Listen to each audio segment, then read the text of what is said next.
For over 1,000 years, humans had worshipped the 5 true gods: Dwayna, Balthazar, Melandru, Grenth, and Lissa.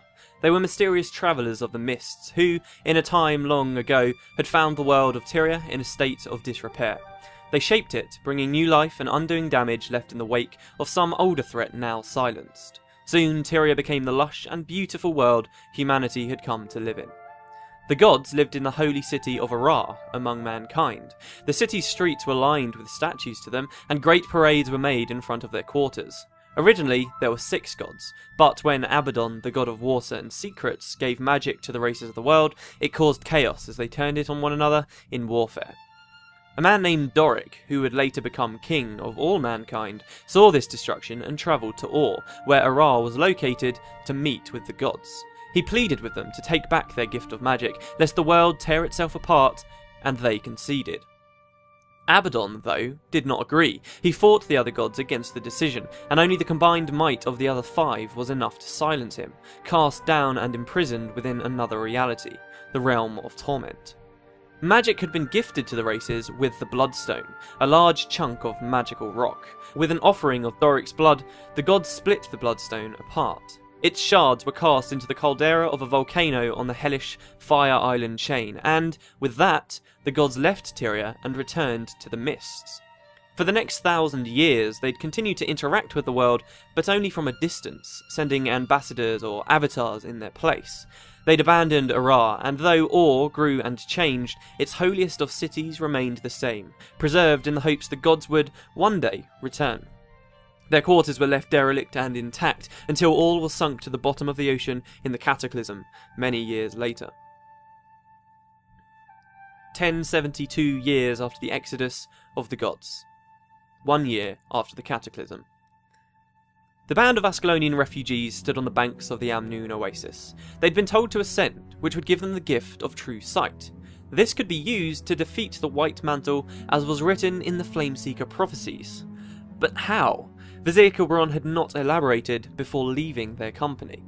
They'd come to the Crystal Desert, far south of Ascalon and the Shiver Peaks. Many over the centuries had visited the wasteland, seeking ascension for themselves, but they, and the brief civilizations they birthed, had all ultimately been swallowed by the sands, their scattered remains the only evidence they ever existed. Long before even this, the whole region flowed with water. It was called the Crystal Sea. A group of men, the Marganites, sailed its waves, but when Abaddon, god of water, was cast from the world, the sea dried up. Now only the deteriorating ships of those seafarers still endured from that ancient time before the Exodus.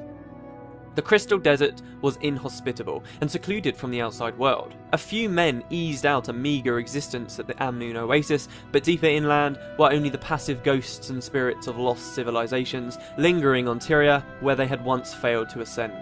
One such ghost was Chirai Ossa. Once a hero of his people, he had led them to their end on the dunes. He failed those who believed in him, and now his spirit was unable to pass to the mists. Only by redeeming himself and helping others attain ascension, or become closer to the gods as he put it, could Chirai leave the desert and finally reach the afterlife. He became something of a guide for the heroes. Ascending meant reaching Augury Rock, a mesa to the east, perhaps once a lone island in the surrounding seas, now turned to desert. The site was curious, and clearly the mesa was not entirely natural. Long markings were etched into the cliff face, and located nearby were a collection of peculiar stone objects. Chirai explained that Augury Rock was hollow. There was a sacred hall deep inside it where they could ascend, but to reach it first the heroes had to complete 3 steps of a ritual. This would not be simple, as this would draw unwanted attention from a race of serpent people, the Forgotten. In truth, the Crystal Desert had not beaten every civilization that came to it. For the Forgotten, the sands were the last safe place on all of Tyria. These serpents had once served as protectors and watchers of the planet while it was being shaped by the gods, but they had been fought, killed, and pushed back over the years, until now only the Crystal Desert was safe to them. Since the exodus of the gods, the Forgotten in the desert had served their mistress, the Oracle. On her behest, they watched over the trials of ascension, ensuring only those worthy would find success. Not necessarily evil, the Forgotten would fight and kill those who could not stand up to them. The first task was to draw the gaze of the gods. Years past, Chirai-Os's people, the Elonians, had built themselves a temple for this purpose, but it was since captured and a pretender now sat on the throne. Chirai led the heroes to reclaim it, and, after a hard-fought battle against Forgotten and the mammoth siege worms of the desert, it, and the gaze of the gods, was won. This needed to be focused in the second task, with the Vision Crystal, an object split in 3 fragments that were strewn about ruins to the north. The Elonians, distrustful, had obsessed over the fragments they found, forming splinter factions that hoarded them. Unable to unite, their infighting doomed them, and it was here that Chirai-Os's people failed to become closer to the gods. Harried by Forgotten on all sides, the heroes travelled to the final resting place of each shard and rebuilt the crystal for themselves. Under the focus of the gods came the last task, for the heroes to prove themselves worthy to the Forgotten once and for all. South, at the Thirsty River, waited 6 teams of the Snake Men, each prepared for a fight to the death. One by one though, the Forgotten and their priests were slain, and upon sure victory, the ritual was complete. The heroes returned to the Mesa. They placed the Vision Crystal on a stone pedestal at the base of the cliff, where a light from above shone down and was focused upon it. 3 nearby stones carved into the floor, one representing each past test, began to glow, and suddenly the entire Mesa split open in an explosion of light, revealing the way inside. One at a time, each hero stepped forward. The Hall of Ascension was a circular room of otherworldly golden architecture, adorned with elaborate paintings and statues of the gods. In its centre was a doppelganger. To ascend, the heroes had to defeat themselves. A battle of wits as much as strength. Only when they could outsmart their ghostly imposter and slay it did each hero, in turn, pass the final test. The hall shook, filled with light, and then they knew they were closer to the gods. They had ascended. Chirai's spirit was now free to leave Tyria. The various afterlives and realms of the gods existed in the mists, a magical expanse that bound the universe together, past, present, and future. Many years ago, a powerful mage, Lord Odron, had created a portal to the mists, hidden deep in a tomb of primeval Elonan kings, and Chirai schemed to travel through it himself. He and the heroes parted ways. For the heroes, though, the Forgotten lowered their weapons, and showed the way to their mysterious master, the Oracle. She lived in the desert, but her lair was concealed in a single crystalline grain of sand, near impossible to find without access to the teleporter entrance. Further, it was protected by 6 dragon spirits, facets of the prophet herself. Indeed, Glint, the Oracle and weaver of the Flameseeker prophecies, was herself a dragon, a living relic of the world before the human gods had ever come to Tyria. Many years ago she had foreseen the events now taking place, and now the chosen destined to defeat the White Mantle and their unseen masters stood before her. But how could they fight gods? Glint revealed the true nature of the Unseen Ones. Not gods, they were merely a race of expert ancient spellcasters. They were called the Messart. With magic of their own devising, the Messart had mastered the art of concealment, and only with the gift of true sight, attained through ascension, could they be seen and killed. This is why Kilbron had guided the heroes to the desert. Much had changed in the world while the party travelled the wastes, though. There was still hope for the Shining Blade, but Avinia and Saidra, their 2 remaining leaders, were captured in the southern Shiver Peaks. Time was short. With this, the heroes travelled to the mountains and rejoined the conflict between Blade and Mantle.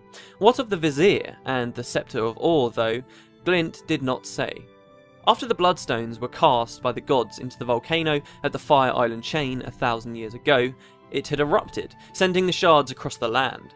One chunk had landed in the Maguma jungle, and another was in the southern Shiver Peaks. This proved advantageous to Confessadorian and the White Mantle, as the Shining Blade stragglers in the Shiver Peaks could be executed upon it in the same way they had been murdering the Chosen.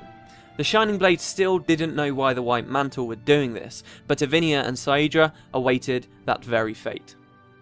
Fortunately, the mountains were no safer for the White Mantle than any other humans.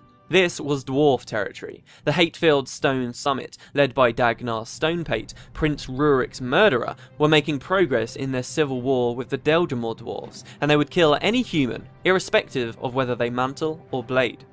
This may have brought the newly ascended heroes some time. They travelled to Droknar's Forge, a large Deldrimor stronghold, and once again made allies with King Jarlis. They agreed that the heroes and Shining Blade would fight the Stone Summit if the Deldrimor dwarves helped fight the many White Mantle and Messart forces that had come to the area. In fact, now that the Messart could be seen, it became clear how many of these supposed gods there really were. They swarmed the Shiver Peaks, determined to defeat the Chosen prophesied by Glint to kill them. The Unseen Ones had no preference or care for dwarves or their allegiances, and killed both Stone Summit and Deldrimor alike. The Shiver Peaks were in turmoil, a group in every corner built on uneasy allegiances, vying for control. Messart patrolled and guarded the cages which held Ivinia and Saidra. While they could now be seen, it was soon obvious they could not be fought. The Messart still possessed a devastating magic, Spectral Agony. So strong, just 3 Messart had used it once to repel an entire Char invasion force that marched on Kryta. Without a defence, there was no hope for the heroes. The only way forward would be to sneak past the Messart. This the heroes did. They blew open Saidra and Ivinia's cages, reuniting for the first time since the White Mantle ambush at Sanctum K. Yet, they were spotted, and a gathering of Messart encircled them.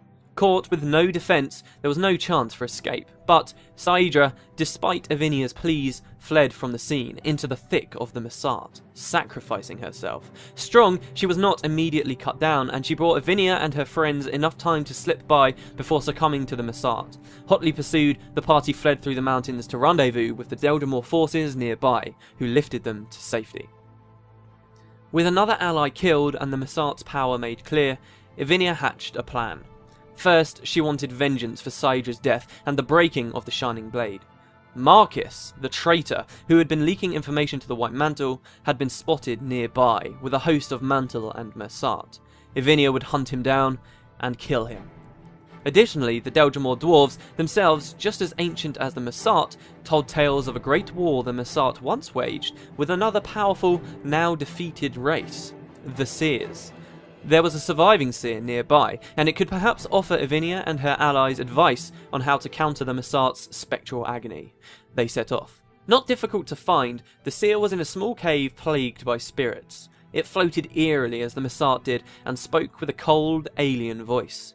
In fact, everything about the creature seemed alien, and it was difficult to comprehend that this ancient being was more native to Tyria than any of the humans stood before it. The seer knew about Glint and the Flameseeker prophecies. It hated the Messart, and, because the heroes were prophesied to do what its entire race could not, it offered aid. With the spectral essence of a nearby phantom, the creature infused the hero's armour with a magical protection, rendering the Messart's spectral agony useless, exactly what they needed to be able to fight back. Marcus was close. When Ivinia found him, he taunted her, showing no remorse for his actions and claiming to have enjoyed watching Saidra die. He was flanked by Messart. A battle ensued, but, for the first time, the Messart could be killed. Marcus' corpse lay crumbled on the snow, and at last the lives of those killed at the Henge of Den Ravi were avenged. The Shining Blade had made progress. Things had taken a turn for the worse, though, for the Deldrimor dwarves. The Stone Summit had captured Thunderhead Keep, along with the Deldrimor capital city, and without reclaiming these key locations in a counterattack, King Jarlis would lose the civil war to the xenophobic Stone Summit. The heroes were in his debt, and so they granted him their help. With the king by their side, the party marched on the capital. Reclaiming the city and keep was not as difficult as it was to keep them safe. Dagnar Stonepate sent every available Stone Summit soldier he could into the fray before arriving on the scene for himself. A furious battle was waged on the walls that drew attention from all around, and, devastatingly, this attracted the nearby White Mantle. Hoping to trap the Shining Blade inside the keep, they stormed it too, and even Confessor Dorian, the White Mantle's leader, approached, Messart at his side. It was now or never. This was their best chance of finishing the Shining Blade. By rights, the battle should have been lost, but suddenly, re-entering the conflict after a lengthy absence, Vizier Kilbron made himself known. He arrived at the keep, summoning a force of undead that defended the gates. Everything had come to a head. In the Flameseeker prophecies, Glint had written that the peaks and valleys of the Shiver Peaks would be painted in blood. This moment. The battle continued until ultimately both Confessor Dorian and Dagnar Stonepate were on the battlefield. Neither survived. In one climactic battle, Prince Rurik had been avenged, the Stone Summit repelled, and the head of the White Mantle removed. Kilbron had saved their lives once again, and, as he had done at Sanctum K, he told them what to do next. Though the White Mantle had been dealt a serious blow with the death of Confessor Dorian, the Messart themselves still remained. They had been arriving in the Shiver Peaks in such large numbers through a nearby portal, which could be entered to find where they came from. It led to the Fire Island chain, where long ago the gods had cast the Bloodstones. It was not the Messart homeland, but they had stationed many forces here to defend something important to them. Kilbron explained that the Messart were keeping prisoners, magical allies of his that would help the Shining Blade defeat the Messart once and for all. Jarlis believed there was no more treacherous land in all of Tyria other than the Fire Island chain. It was made of active volcanoes that spewed ashes to the sky and lava to the ground. Only the most hostile drakes and beasts could survive there, and now, crowded with Messart, it was near impossible terrain. The Vizier would join them on their trek though, and with that the heroes and a few dwarves entered the portal and passed to the other side. It was just as Jarlis had warned, a hellish place. Any long-term plans in the region would surely end in disaster. The imprisoned allies Kilbron spoke of were in the caldera of the largest volcano, named Abaddon's Mouth. The Messart had built many obsidian gates, strongholds and towers to defend it. In particular was a long wall that encircled the volcano near the top. The only way through was known as the Onyx Gate. Harassed at every turn, they gradually made progress through the hot, craggy landscape. Higher and higher they climbed, into the devastation, and eventually beyond the wall. The Messart grew desperate, for they knew, should the Chosen free their prisoners, they would be doomed. Beyond the wall was a thin pass leading to the inner bowl of the volcano. On this pass stood Optimus Caliph, one of the very same Messart who had appeared to Saul D'Alessio in his time of need in Kryta 2 years ago. Despite his best efforts to stop the trespassers, Caliph was slain, and the Chosen moved on. The caldera presented a striking scene. Floating in the mouth of the volcano was a chunk of the Bloodstone, still remaining despite the eruption that had sent other shards miles across the continent. Upon this floated a series of odd crystals, just like those in the Maguma jungle that had consumed the souls of the dead Chosen. To the side of the Bloodstone was an even more peculiar sight. A tear in the fabric of reality, another portal. It was barred, however, by an immense Messart formation that constrained it and kept whatever was inside from coming out. This was the Door of Kamali. Kilbron explained. This portal led to another realm of existence, and in that realm were trapped allies that could kill the Messart. But they could not escape, because the Door of Kamali had been built to bar it shut. The door, though, needed constant power to stay in use. That power came from the souls of the living. The Messart used these odd floating crystals, called soul batteries, to capture souls and charge the door, but the batteries would only work in the presence of a shard of the Bloodstone. When the Messart ordered the death of innocent Krytans in the Maguma, they had two reasons. First, to delay the Flameseeker prophecies, but second, and more importantly, to keep the Door of Kamali from running out of power. All the heroes had to do then was step onto the Bloodstone, shatter the soul batteries, freeing the captured spirits, and the door would fail. Their allies would escape, and the Messart would be destroyed. With each battery broken, a portion of the door failed, and the captured spirits, gone mad from the Messart magics, attacked. One by one they were felled, and the next battery too. A stream of Messart poured into the caldera, but the heroes could not be stopped, and at last the final battery was broken. The Door of Kamali shifted and opened. The portal was laid bare, and their allies were freed. They crashed down upon the Messart, massacring them. And lastly, without warning, Vizier Kilbron attacked the Shining Blade. 1 year ago. All was doing everything it could to defend itself. Yet the Char had arrived too soon and too strong. The most recent guild war between Ascalon and Kryta had left Or open to attack, their resources spent elsewhere, and the Char were taking advantage of this weakness. They had brought down the Searing on Ascalon, destroying it, and now invasion forces were marching on the two remaining human kingdoms. King Reza, the Orion king, was unprepared, and, like Kryta, Or had no real way to defend itself. Unlike the Krytan king, though, who would flee his throne and abandon his people, Reza would stay and fight to his last. He was dreading the moment, but it eventually came. The Char reached Ara, holy city of the gods. The Orion people considered it their sacred charge to keep where the gods once lived safe, and now in that they had failed. Their defeat was at hand, King Reza at a loss. Vizier Kilbron was there to see it all unfold. He was the king's royal advisor. But unbeknownst to Reza, in the later years of his life, Kilbron had slipped into worship of Abaddon, the fallen god of water and secrets, and come to know of dark magics buried deep beneath Or. When the Char reached Ara on that fateful day, Kilbron, corrupt and under the influence of the fallen god, slipped underground and retrieved an artifact few knew of, the Lost Scrolls. Abaddon wanted the city of the gods, the city of the beings who have imprisoned him, to be destroyed, and Kilbron, preferring this fate than to see it in the hands of the Char, invoked from the scrolls a powerful spell that caused the cataclysm. An explosion swept across the land, killing all man and Char alike for miles around, sinking the entire nation to the depths of the ocean, drowned by the waves. Kilbron himself, though, was not ended by this event. He survived, as an undying lich. His mortal form in life concealed his true self, a terrifying undead beast, and he possessed the ability to control the undead.